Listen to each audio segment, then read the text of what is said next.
Be, nangutan na ba? Mm. Dry bite ba daw na ang paak sa imuhang tiil? Kanang snake bite nimo.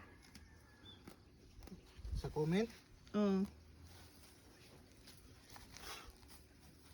Tubaga. So, hello guys, kining una sa tanan, salamat kay sa mga nag-comment, labi na sa mga nag-express of concerns. Salamat kayo.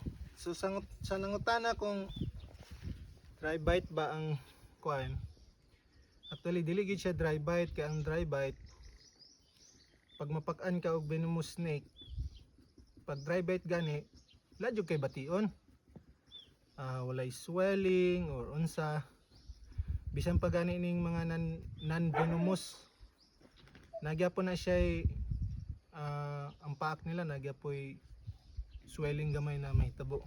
So actually dili dry bite ako ang ako is gi-research na ako, na siya sa kategory nga low dose bite. Ang pasabutan na siguro kung ato ang i-percentage ang venom nga fatality percent of venom, yun tayo 100%, siguro 50% lang ang na-inject sa kuha. Kay ang senaryo manggod first ato is ang paak niya dili gid siya dugay, murag snap lang ba, and then ang ni lubong jud og maayo is isa lang kapang, ang katong isa niya dili kay nakalubong. So mao siguro ang reason nga low dose lang ang na-inject sa kuha. But despite sa ingana, ang effects sa akong tiil is hubag kayo, nya sakit, nya ngulngul. Nya katong naga-travel na may padulong sa hospital, katong gitanggal ng tourniquet nako kay di man pud pwede idugay yung tourniquet kay mamatay pud ang imong mga blood vessel. Nag-feel jud ko og kuan, dili man siya kayo as in nga lisod jud mo ginhawa, pero ma-feel na ko nga na difficulty of breathing gamay.